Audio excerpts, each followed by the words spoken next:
Ada beberapa sahabat Nabi yang masih muda, umurnya waktu itu masih 40-an, di bawah 40 tahun.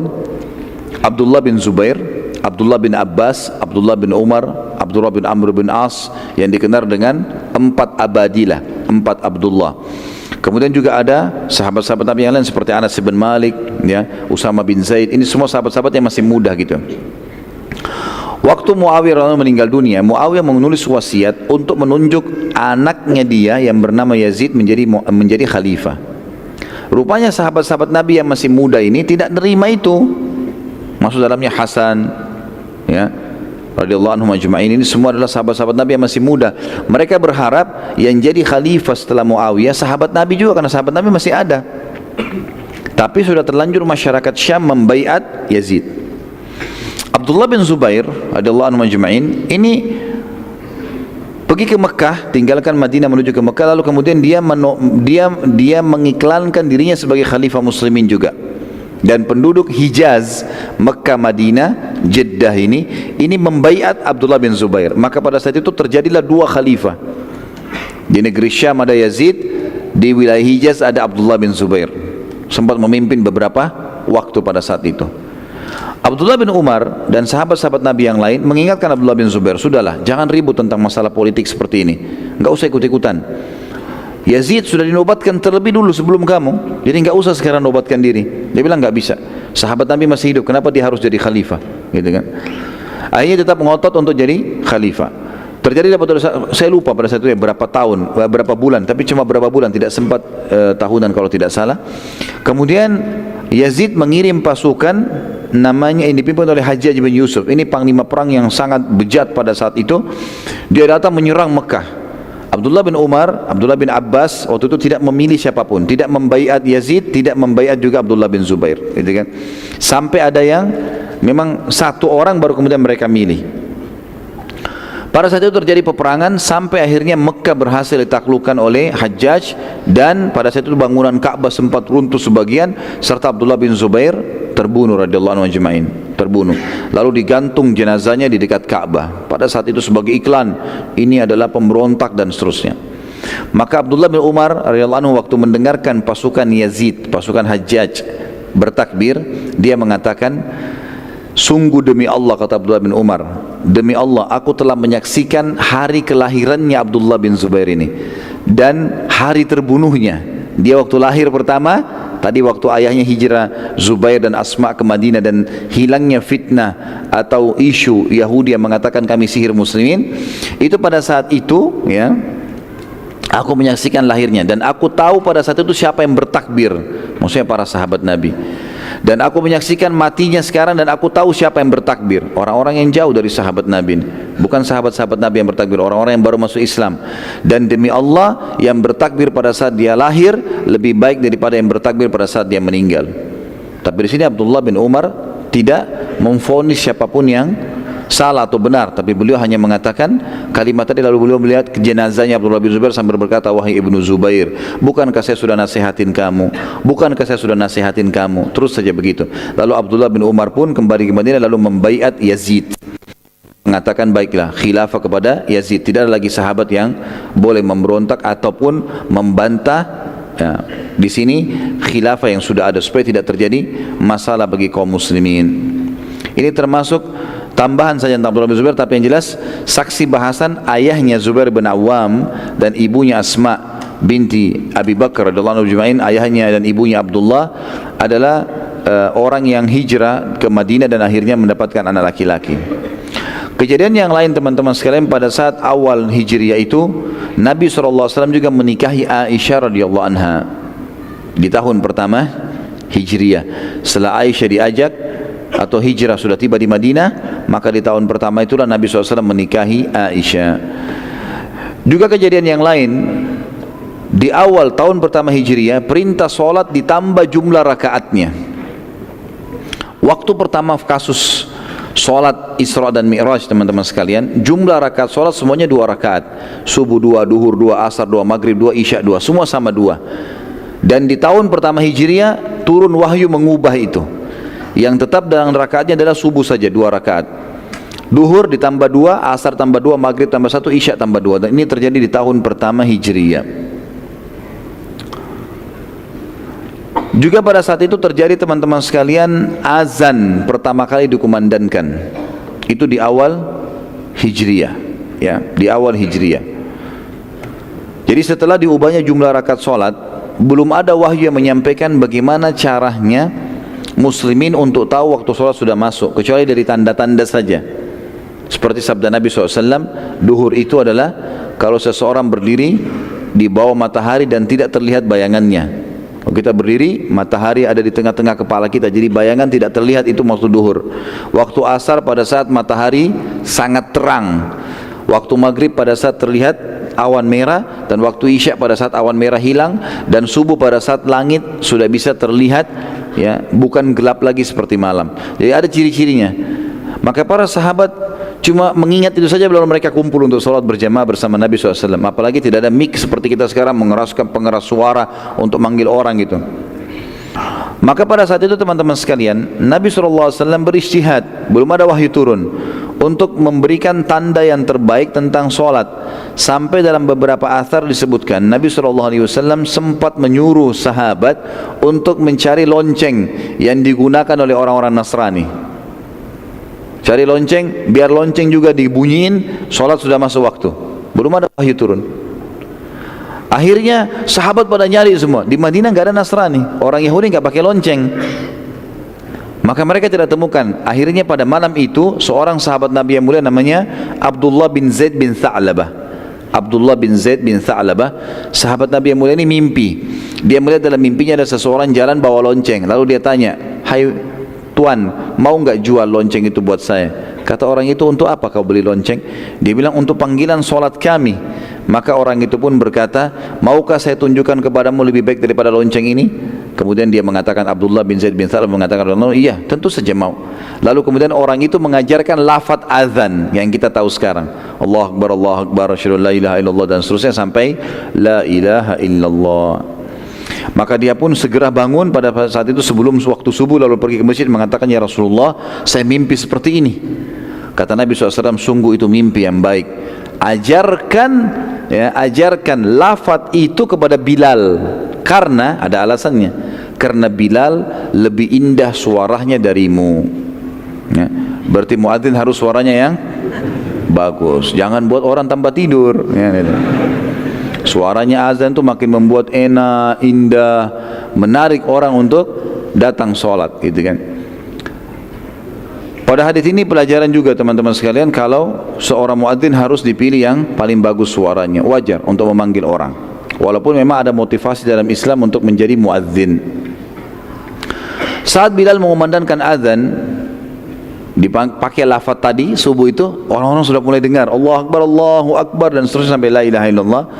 Umar bin Khattab baru terbangun, dan ternyata Umar mimpi juga sama. Maka Umar datang mengatakan, "Ya Rasulullah, demi Allah saya mendengar lafaz ini dalam mimpi saya, dan saya sudah ingin menyampaikan kepada anda." Kata Nabi SAW, "Sungguh itu mimpi yang baik hai Umar, dan sudah diterapkan." Dan sudah diterapkan. Dan ini juga pelajaran teman-teman sekalian, kalau mimpi orang mukmin benar. Tapi ada bedanya antara mimpi orang mukmin atau para sahabat di zaman Nabi SAW masih ada dan setelah Nabi SAW meninggal. Kalau di zaman Nabi SAW, mimpi sahabat bisa menjadi hukum syar'i.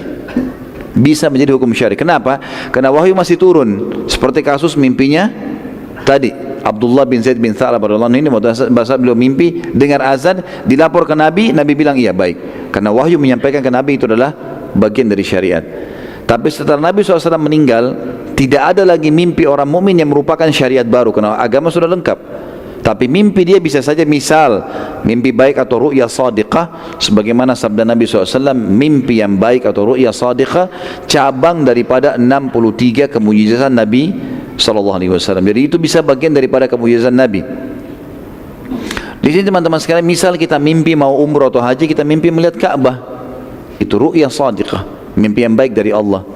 Kita mimpi melihat surga, misal kita mimpi bertemu dengan orang tua kita dan ternyata 2 hari lagi mereka datang mengunjungi kita, maka ini semua namanya ru'ya sadiqah. Dan ada 2 macam mimpi, ya, ada ru'ya sadiqah, ada hilm. Kalau ru'ya shadiqah, mimpi yang baik bagi orang-orang beriman, ini biasanya orang itu sangat soleh dan Allah berikan petunjuk dalam mimpinya. Tapi bukan syariat ya, bukan syariat. Ini perlu digarisbawahi. Jadi kalau ada orang mimpi, dia mengaku dengan simbolnya Islam, pakai kopiah, pakai surban, pakai jubah, tapi mimpi sholat sekarang sudah berubah jadi 3 rakaat atau 3 waktu. Ini enggak benar semua mimpinya. Ini masuk dalam mimpi kedua, namanya hilm, dari syaitan. Ibnu Sirin menyebutkan rahimahullah, mimpi dari syaitan seperti misalnya orang mimpi jatuh dari jurang, digigit hewan, ya. Kemudian dia berbuat kemaksiatan, itu semua dari syaitan. Ya, bahkan sebagian ulama masukkan mimpi junub adalah syaitan, gangguan syaitan, karena seperti dia berzina, tapi untung dia tidak melakukannya dalam kondisi tidak sadar dalam mimpi, itu permainan syaitan. Makanya Nabi SAW tidak pernah junub, seperti itulah. Tapi kita ambil pelajaran dari sini tadi masalah mimpi itu, dan ternyata betul setelah mimpi tersebut wahyu turun. Waktu Abdullah bin Zaid bin Thalabah menyampaikan kepada Nabi SAW radhiyallahu anhu, Nabi mengatakan ini adalah digunakan, sampaikan pada Bilal, karena ada wahyu menyampaikan Nabi SAW kalau itu benar. Kejadian yang lain adalah, teman-teman sekalian, di tahun pertama Hijri adalah Rasulullah SAW membentuk pasukan pertama dengan istilah sariyah. Apa itu sariyah? Dan ini akan sering kita sebutkan, nanti ada sariyah ini, sariyah itu. Sariyah, teman-teman, adalah pasukan yang kurang dari 100 orang jumlahnya. Pasukan yang kurang dari 100 orang, dan ini strategi perang Nabi SAW. Beliau selalu mengirim ini, pasukan 100 orang, kurang dari 100 orang, namanya sariyah. Dikirim misalnya untuk menyerang satu lokasi, kadang-kadang cuma 30 orang, kadang-kadang cuma 10 orang, kadang-kadang 15 orang, kadang-kadang 70 orang, tergantung. Tapi sariyah ini biasanya kurang dari 100 orang. Kalau sudah lebih dari 100 orang dinamakan dengan ma'rakah, peperangan. Kalau Nabi SAW tidak hadir, kalau Nabi SAW hadir dinamakan dengan istilah lain gazwa. Gazwa. Jadi ada 3 istilah peperangan ya. Ada sariyah. Sariyah ini adalah 100 orang kurang jumlah pasukan, dan Nabi SAW di situ mengutus orang untuk menyerang wilayah tertentu dan bukan peperangan besar. Yang kedua ma'rakah. Ma'rakah peperangan yang dibentuk atau dikirim yang terjadi di antara muslimin dengan orang kafir, tapi jumlah mereka di atas 100 dan Nabi SAW tidak hadir. Kalau yang ketiga gazwah, peperangan di atas 100 orang yang dipimpin langsung oleh Nabi SAW. Jadi kalau teman-teman baca dalam bahasa Arab, biasanya Badr itu dikatakan Gazwat Badr, Uhud Gazwat Uhud. Kenapa? Karena Nabi hadir. Kalau Nabi SAW tidak hadir namanya ma'rakah. Baik, pada saat itu pertama kali Nabi SAW membentuk sariyah, pasukan yang kurang dari 100 orang untuk memerangi Quraisy. Dan beliau SAW memulai dengan menghadang kafilah dagang Quraisy yang datang dari negeri Syam, yang dikawal oleh 300 pasukan Quraisy, yang memimpin pasukan pada saat itu pemimpin sariyah namanya Hamzah bin Abdul Muttalib radhiyallahu anhu, paman Nabi SAW. Jadi perlu kita gambarkan teman-teman, kalau kondisi laptop saya ini kita ibaratkan dengan Jazirah Arab, ini namanya negeri Syam ya. Maka bagian atas utara Jazirah Arab ini namanya negeri Syam ya. Di wilayah timurnya itu adalah Irak ya, Iran, Afghanistan, Rusia. Wilayah baratnya itu Afrika, Mesir, Tunis, Jazair dan seterusnya. Wilayah selatannya di bawah itu adalah Yaman. Di bawah lagi sampai ke kita, ke Asia Tenggara, sampai ke Indonesia. Jadi kita di selatan Jazirah Arab. Baik, kalau kita petakan 4 tadi, ya, utara, selatan, timur, barat, maka Mekah sama Madinah ada di tengah-tengah Jazirah Arab, kurang lebih di atas tengah sedikit, lebih dekat ke negeri Syam ya. Tapi Mekah itu berada di bawah Madinah. Mekah itu berada di selatan Madinah. Jadi kalau posisi negeri Syam itu, yang lebih dekat ke negeri Syam adalah Madinah. Madinah dulu, baru Mekah di bawahnya gitu. Jadi orang-orang Mekah teman-teman, kalau mau mereka kan pada saat itu ambil dagangan dari negeri Syam. Itu. Kita tahu waktu zaman Nabi SAW masih di Mekah, saya ceritakan Nabi dagang ke negeri Syam. Allah sebutkan dalam Al-Quran tentang Quraisy, rihlatas syita'i was saif, perjalanan musim dingin dan musim panas, itu perjalanan perniagaan mereka. Jadi jadi orang-orang Quraisy kalau mau ke negeri Syam, mereka lewatin Mekah dulu, mereka lewatin Madinah. Jadi Madinah, Mekah, mereka harus lewat Madinah baru sampai ke negeri Syam. Waktu itu tidak ada jalur lain, karena Madinah berada lebih dekat dengan negeri Syam. Nah, pada saat kafilah dagang mereka kembali, Nabi SAW hadang, suruh sahabat hadang. Dan pasukan yang dibentuk oleh Nabi SAW menghadang ini khusus dari orang-orang muhajirin. Orang Ansar nggak ikut waktu itu. Apa sebabnya teman-teman sekalian? Karena orang-orang Mekah telah merampas hartanya sahabat. Jadi perlu digarisbawahi ini. Karena banyak sebagian orientalis mengatakan Muhammad sengaja merampas hartanya orang-orang Mekah untuk memburukan nama Nabi SAW. Padahal sebenarnya tidak. Mereka lah orang Quraisy yang telah merampas harta muslimin dan dirampas kembali oleh Nabi SAW. Itu pun banyak upaya yang gagal. Di antaranya Sariyah yang pertama ini dianggap tanda kutip gagal di sini. Gagalnya kenapa? Waktu Hamzah bin Abdul Muthalib mendapatkan pasukan tersebut, kafilah tersebut, padahal jumlahnya banyak, mereka 300 orang yang mendampingi kafilah itu. Dan kafilah ini dikatakan kafilah kalau minimal 3 ekor unta sampai ke atas, sampai 1000 ekor unta, 2000 ekor unta, itu semua. Dan rata-rata kalau kafilah dagang zaman dulu itu di atas 1500 sampai 2000 ekor unta, dikawal dengan 300 prajurit, diserang oleh Hamzah kurang lebih hampir 100 orang. Tapi rupanya mereka sempat berada di wilayah suku Dumroh namanya. Suku Dumroh ini salah satu suku Arab yang lebih cenderung dengan Quraisy. Pimpinannya namanya Majdi bin Amr. Majdi bin Amr ini waktu dengar Quraisy mau lewat, Quraisy minta tolong, maka Majdi membentuk pasukan lalu menghadang muslimin. Waktu dihadang muslimin jumlahnya banyak, ribuan orang pasukan Dumroh ini, suku Dumroh ini dihadang. Lalu kata Dumroh, kata Majdi, saya tidak mau ada peperangan di wilayah saya. Saya cuma minta kalian kembali ke Madinah, jangan serang kafilah Quraisy, gitu kan? Hamzah waktu itu salah satu pemimpin perang yang tahu tentang hukum syar'i. Tidak boleh menyerang kecuali yang diinstruksikan. Nabi SAW suruh serang kafilah Quraisy. Sekarang yang dihadapi Dumroh, belum ada perintah untuk itu. Tidak ada alat komunikasi untuk nanya ke Nabi SAW di Madinah, serang nih Dumroh? Nggak ada. Maka yang terjadi, Hamzah mundur. Hamzah kembali ke Madinah, kemudian melaporkan itu pada Nabi SAW. Maka Nabi SAW pun membentuk yang lain lagi. Dan dibentuklah pada saat itu teman-teman untuk menyerang kafilah yang lain. Ada kafilah lain lagi Quraisy datang, dipimpin oleh Abu Jahal. Hamzah disuruh keluar lagi oleh Nabi SAW, serang lagi itu. Ternyata sama. Jadi antara kafilah dari negeri Syam, ya, lewat itu untuk memisahkan diri dari Madinah, mereka harus mutar dari samping Madinah kemudian sampai ke Mekah. Nah, di transisi jalan mutar ini, disitulah suku Dumroh itu. Suku Dumroh campur tangan lagi di sini yang kedua kali. Majdi keluar lagi, menahan lagi muslimin, tidak boleh sama sekali menyerang. Dan Nabi SAW juga tidak menginstruksikan pada Hamzah yang kedua kalinya untuk menyerang Dumroh. Mereka kembali. Pada bulan Syawal, Nabi SAW mengutus Sariyah yang ketiga yang dipimpin oleh Rubaidah bin Harith bin Abdul Muttalib. Di sini Nabi SAW kata hadis sejarah, sengaja memilih semuanya dari orang Quraisy sekali lagi untuk membuktikan kalau beliau bukan ingin merampas harta begitu saja, tapi untuk mengembalikan hak muslimin dari muhajirin. Kafilah yang sempat akan diserang ini dipimpin oleh Abu Sufyan dan dikawal oleh 200 pasukan. Jumlah Sariyah pada saat itu 60 orang, tetapi Abu Sufyan telah mempersiapkan diri dengan menyiapkan para pemanah untuk menghadang muslimin, dan akhirnya pemanah-pemanah itu jumlahnya disiapkan oleh Abu Sufyan dari 200-100 orang. 100 orang pemanah ini semuanya memanah ke arah muslimin, sehingga setiap pasukan Hamzah mau maju nggak bisa. Sampai kafilah lewat, kafilah jalan, ini kafilah ribuan unta lewat sampai selamat.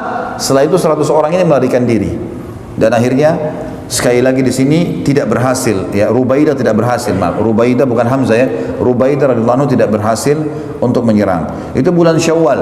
Bulan Dzulqa'dah di tahun pertama Hijriah, Nabi SAW menyiapkan lagi Sariyah baru dipimpin oleh Sa'ad bin Abi Waqqas. Jumlahnya cuma 20 orang menuju ke lokasi Khari. Berjalan kaki, tapi kafilah juga telah berlalu dan belum berhasil untuk menyerang kafilah. Jadi ini yang sudah keempat kalinya diserang kafilah tapi selalu lolos, ya. Dan ini pelajaran juga teman-teman sekalian bagi kaum muslimin bahwasanya, ya, Nabi SAW saja pada saat mengirim pasukan tidak selamanya berhasil. Nah, itu hal yang biasa. Yang jelas ini upaya Nabi SAW pada saat itu. Suatu hari salah satu musuh Islam dan Nabi SAW di Mekah wafat. Dia adalah Al-Walid bin Mughirah. Siapa Al-Walid ini? Ayahnya Khalid bin Walid. Meninggal dalam keadaan kafir, gitu kan. Dan ini juga terjadi di tahun pertama Hijriyah. Pada saat dia meninggal,